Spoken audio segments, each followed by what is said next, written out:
Hi, everyone. Welcome to another Pink Nest podcast. I'm having an amazing guest today. She took a leap that many actually dream about, but a very few dare to take. After experiencing teacher burnout, she invested into traditional business roadmap, only to discover that cookie cutter strategies don't work for everyone. And we know that they don't. And instead of forcing into a mold that didn't work, and didn't fit, you turned into something very unexpected, astrology. Kirsty, thank you so much for being my guest. We've spoken before, and you know that I'm in awe of what you're doing, so I'm really excited to have you as a guest. Oh, thanks, Nika. It's an absolute delight to be here. I've been looking forward to it. All right, let's start with childhood. So I always start at the very beginning. What was your childhood like? What were you as a child? And did your dreams that you had when you were a child manifested when you grew up? Oh, no, not at all. I think I experienced from a very early age quite a sense of duality. I had an amazing internal world, and I had an external one. I grew up in rural Australia with parents who were sort of pioneers. It was very typical of the 70s and 80s that people in rural Australia bought land because it was very cheap and built their own houses. And my parents were those people. And so we lived pretty much with no visible neighbours and in a rural farming area. And so sometimes that kind of led my imagination. But I think I can probably sum it up really well if I tell you a tiny story from when we were really young. And I read prolifically, and I used to read Enid Blyton books a lot. And reading about all these fairies and things. And I just thought, oh, that's just so sort of magic, you know. And I said to I've got one older sister, and I said to her one day, "Where's the bottom of the garden?" And she said, "You know there's no such thing as fairies, don't you?" "But it's down there." And she pointed to like the back fence right at the far end of our garden. And I just went, okay. But inside it was kind of like, I'm sure there's something more, like there's something bigger than us. But, you know, I very much grew up in that kind of environment where hard work was venerated. We still have that now. Labour, constant round-the-clock labour. You always have to be busy. You're not allowed to be relaxed or rest. And yeah, growing up with those values, it was quite hard because I really felt like there was something better or something more. And I also watched, it was a very traditional nuclear family set up. And so my dad was out at work all day, and my mum her life was doing housework and cooking and cleaning. And I just watched her become more and more diminished and actually quite anxious and miserable as a result, I think, of that life and various other factors too. But I thought, I'm sure there's a different kind of life waiting for me. I just didn't know what it was going to look like. So I still held on to that. I had that faith in my heart that there was probably something better. And did you ever turn into the stars? I know astrology and astronomy are not the same thing, obviously, but still, I know Australia is amazing for looking at the sky because it's not so populated and there is no light pollution in general. So I know that it's amazing for looking at the sky. Did you ever, as a child, look at the sky and just thought, oh my gosh, there is something out there?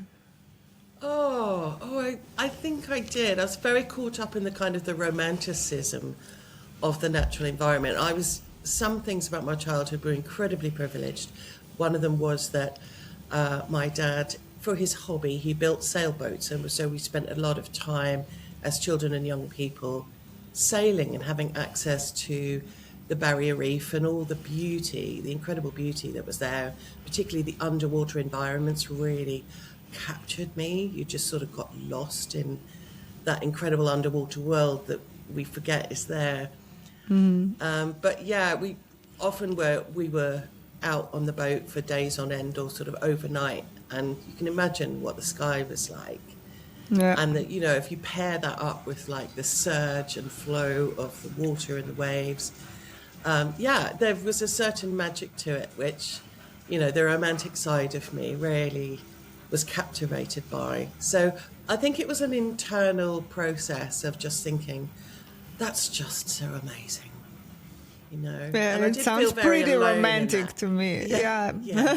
But it sounds pretty romantic and pretty amazing to me. I mean, I know that as a child, you don't have, I mean, you don't appreciate these things in the way that we adults do, because it's different, obviously, from seen from as a child, but still, I think that sounds quite amazing to me.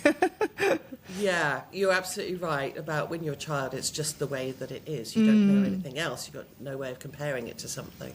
Yeah. Yes, it's true. You're just in the moment as a child, aren't you? It's just, oh, look, this is happening now. Yeah, true. First connection to astrology. When did it enter your life? And was it something from a childhood, or did you discover it way later? Well, I definitely had curiosity about it, particularly in my teens.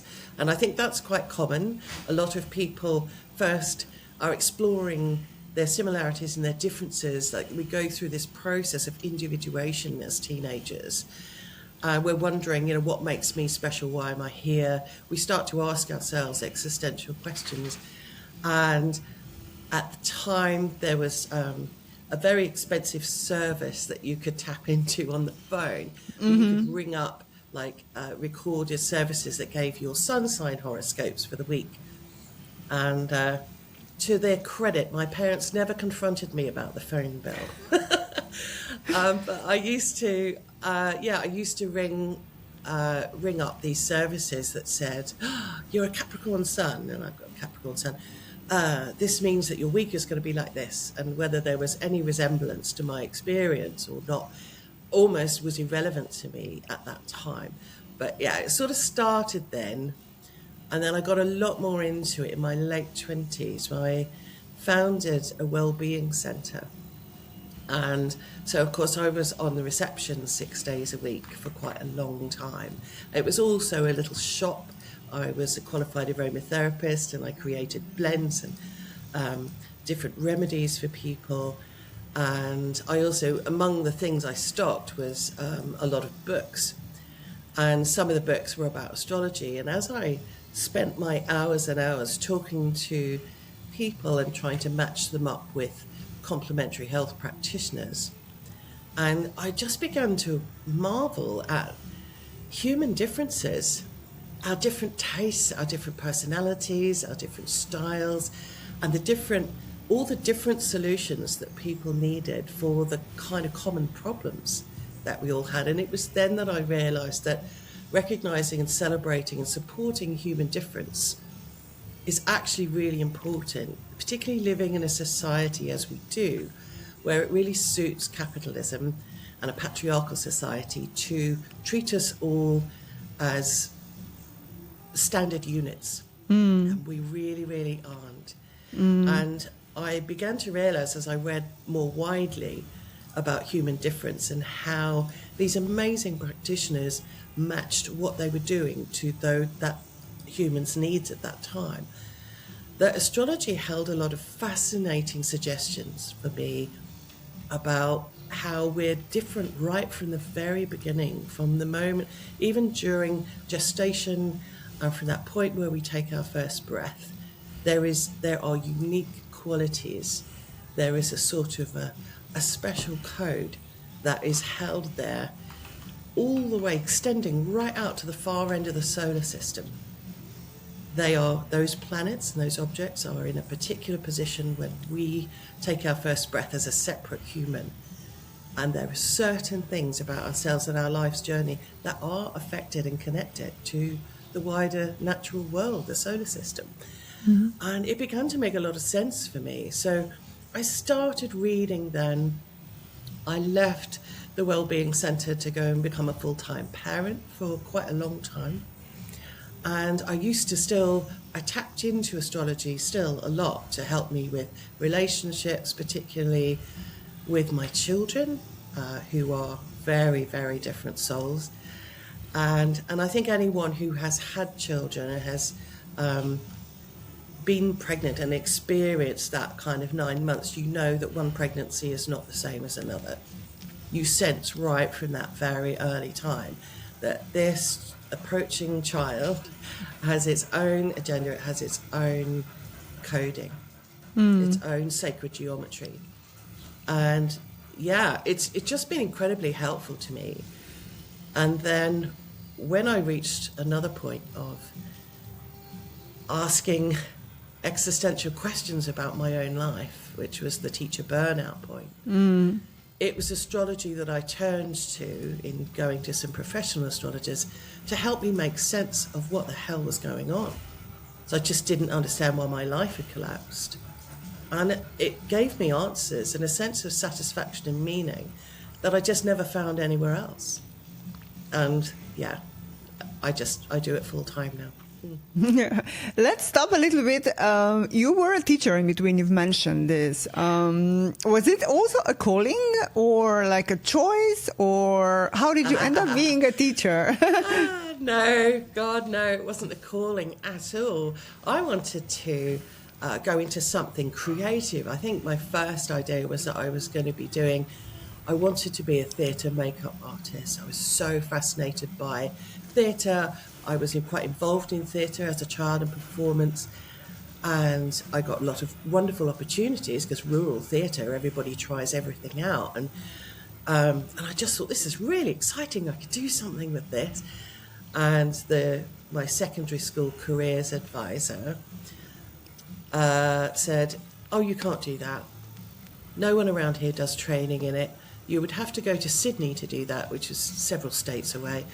And he said, "And besides, nobody makes money doing that." I could go on about that one, but and I just then I felt a bit lost, and I just thought, I don't know what I want to do, but I did know that I wanted to move away. I wanted to relocate.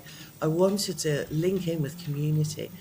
And eventually my mum suggested, well, look, you're quite a good all-rounder in terms of your school results. Why don't you go into something like teaching? It's quite flexible. If you want to travel, you use it for that. You teach abroad. And maybe there will be some opportunities in there for you to be creative. And I found a course that I wanted to do at a university in Brisbane, which was so exciting, moving to the bright lights. And that was it. It was literally personal reasons of, I want to relocate. I need to find something I can do. Mm-hmm. This is probably a good start. And so off I went. And no, it wasn't my heart wasn't attached to that vocation at all. And so that was my first opportunity, my first experience, I now think, of masking. Mm-hmm, mm-hmm. Where I went along and I played the game and I did the course and I passed my exams somehow and got through all the essay writing and all of those things and went straight into teaching in a rural primary school in central Queensland in Australia. But it did. I was able to relocate. After that, I came to the UK and went straight into primary school teaching in inner London. And I loved London for the time that I was there, which was about 7 years. But yeah, even then, the job was really tough. But we did have more autonomy. That was in the 90s. Things have become a lot more prescriptive now in the teaching world. And so it's much harder to be creative, because you're always being monitored and watched, and there's all these demands that leave very little room. Mm. Yeah, now it is very different, I can imagine. Yeah. But it is, teaching profession, I think it is really challenging, and it's, I think you need to be a person for that. It's quite challenging, I would say, working with children. Not for everybody, for sure.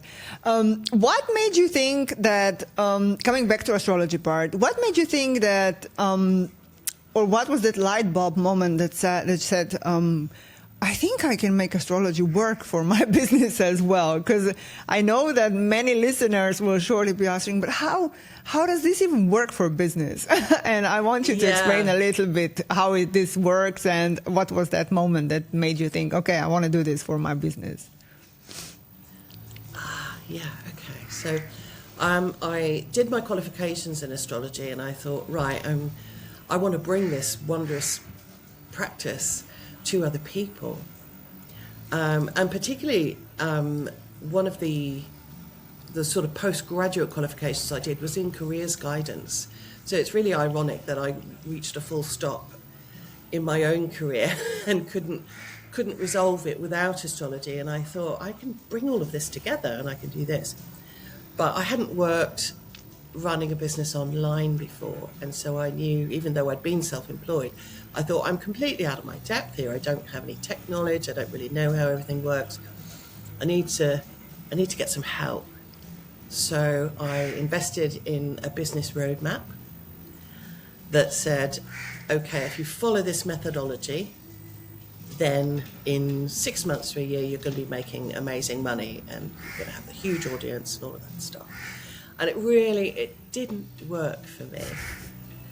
It didn't work for me. I am a solo parent. I'm also a home educator.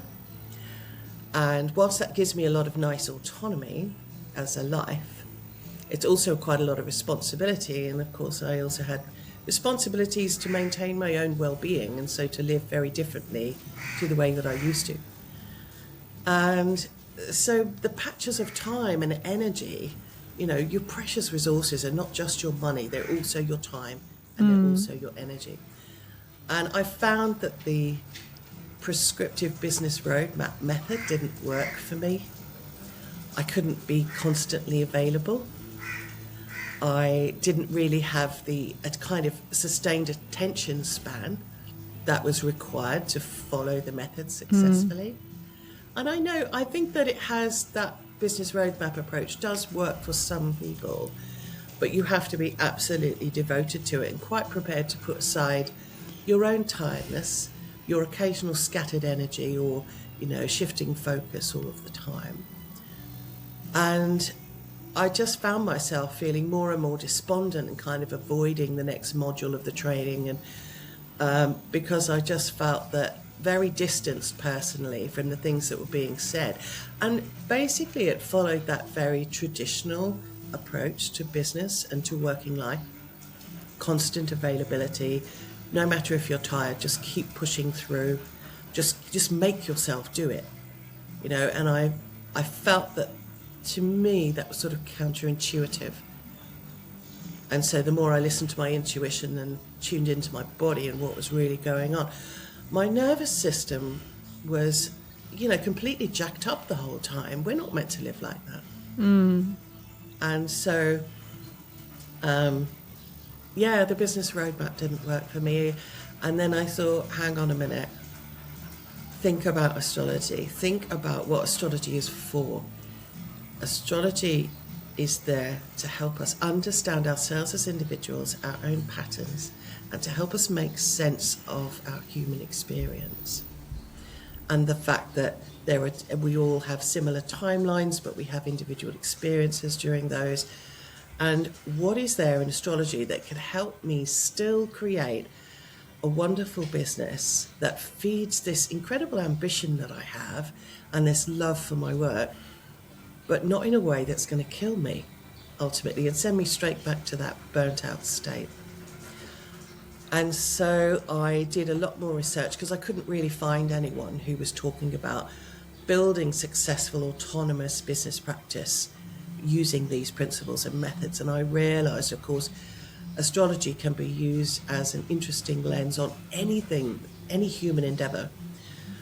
And so I just did a lot of research, and I realised that each day has its own energy, it has its own different flavour, how the lunar cycles work with that, how the seasons that are created by the sun's movement, how that affects everything, and how those things all work together. So I created my own system, which has meant a whole new world and a whole new approach to it, and given me this really great kind of objectivity around traditional business advice. It's not that it's all terrible, but traditional business advice has zero regard for human well-being and particularly any of us who have other things in our lives that need our attention as well as business. This is all about creating balance. So that's how it came to be, really, in overall terms. Yeah, but it also seems, when you're speaking about astrology in a way that you're speaking about it, I think it's also coming back a little bit to yourself. It doesn't necessarily translate into business language, but still, I think operating within these natural principles, following moon cycle, natural cycles when it comes to nature. I think that our ancestors did all that, not in the principles of business like we're speaking about it today, obviously, but still, I think we were all operating within these timelines, and we were very much more connected to this essence of what we actually are. I think that once you translate this into a business language, it might sound a little bit esoteric, but this is actually all what it is about, isn't it? Yeah, well, it's actually, the more I researched it, the more I realised that it gave principles for incredible focus on all the foundational aspects of running a business every week, as each day has a different focus, and depending on the planetary leader for that day and where that planet is moving through the sky map at the time, it will operate very differently. And so it's basically an incredible working practice that operates on those principles that our ancestors deeply understood.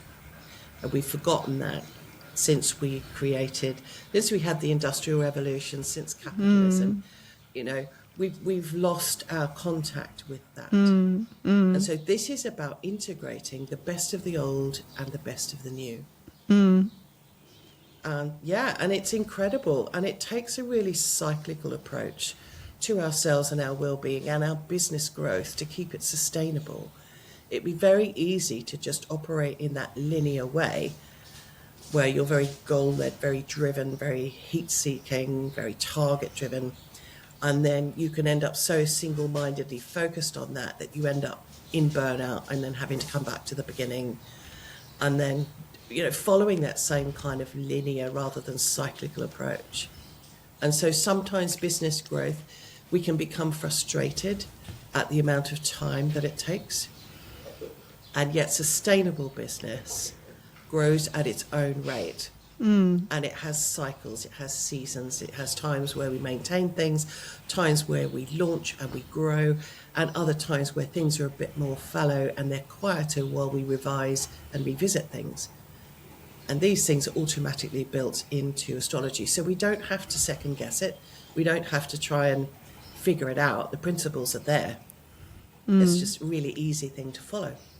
Yeah, totally agree. I think that people, when they hear astrology, they maybe get a little bit skeptical. But if you phrase it or rename it to something like business in natural cycles or something, I think it gets, because I think, as I said, I think it's actually, you don't have to end up in burnout to figure out that there is, like you've said, there is no one recipe that works for everybody. It's all about creating your own system that works for you. And I think operating within the scope that you are doing, planets, seasons, moon cycles, tides, everything is so much connected. We just lost that. We have to admit ourselves. We completely lost this touch with nature and with everything that's, like you said, we are born on one spot in this planet Earth, and everything that happened on this very second that we are born, it's influencing our own lives at all times. You can't escape it. You can admit it or you can't, but you can't escape it. This is just how we are, all of us. And it's impossible to draw a straight line, like business principles are going to work for everybody. They're not. It's not possible. Just even if you're taking this standpoint, it's not possible for being able to do this. I agree. Yeah. And I think as much as we are individuals, we have to build things that work for us. Particularly if we don't have a big team and we are, needing to have all the different roles that we're holding. That's quite complex. And it can feel really overwhelming. Whereas astrology just says, no, just this bit today, that bit tomorrow, that bit Wednesday. And so it's just reminding yourself the whole time that you don't have to do everything today. And I think that there have been some incredible in-depth studies recently and surveys done with many female founders working from home and looking at what the common problems are. One of the biggest ones is overwhelm. Whenever I sit down at the laptop, I feel like I should be doing all of it immediately, simultaneously. And tomorrow there'll be even more. And I think Can definitely relate to this one. pacing yourself is actually quite difficult. And, trusting the time and trusting the process. Trusting cyclical things when capitalism told us we should be pushing and growing every single day, all the time, relentlessly. And so I really enjoy doing my podcast because within that and within the astrology, I will always be sort of gently pointing out where the patriarchal and traditional business principles may not be working for you, and that is okay. You're not alone. And the other thing is, the other thing that came out of those studies is that many women running businesses from home actually experience a great deal of isolation. Yep. So it's very hard to be your own counsel when you are right in the middle of that ongoing process, like that sort of almost like a hamster wheel, where you just see more and more things that you're responsible for all of it. And that's before you've even decided what you're having for dinner tonight or what time you've got to get up in the morning. The mental chatter can be horrendous. Yeah, this is also one of the things that I'm trying to get out there. I mean, setting your own boundaries and just operate within those boundaries. Because as I said, there is no perfect scenario, and something that works for somebody else might absolutely not work for me. And within this social media frenzy that is out there at the moment, where everybody's comparing ourselves. I mean, we're all comparing at all times to everybody else. Like sometimes you say, okay, I don't want to work at 7 a.m. today. I'm going to do it at 10. And then you open social media and there is somebody that's already hustling and I don't know, and you feel like complete waste because it's like, I don't know. I mean, maybe I should be doing too, but I think that really getting your own boundaries in place and just sticking within and operating within those boundaries. And and I think that what you're doing is quite similar to this one. You actually have a really good standing point and also operating system, how to do things without getting overwhelmed and without getting burned out. Yeah. And it feels good to do things at a pace that just keep on feeding back to you the whole time about the importance of your own well-being. Because if you are trying to feed the needs of others, working with clients, supporting them, it is completely unsustainable if you're doing that from a place of deficit in yourself. Absolutely. It will never last. It won't work. And all that investment of your time, your energy, and your other resources, could potentially be wasted. And that's a huge loss for you and a huge loss for the world. And so I like to remain positive and say we can carve out our own way to run powerful businesses. And it's good to stay linked in to that. Absolutely. We're coming to the end of our interview, believe it or not.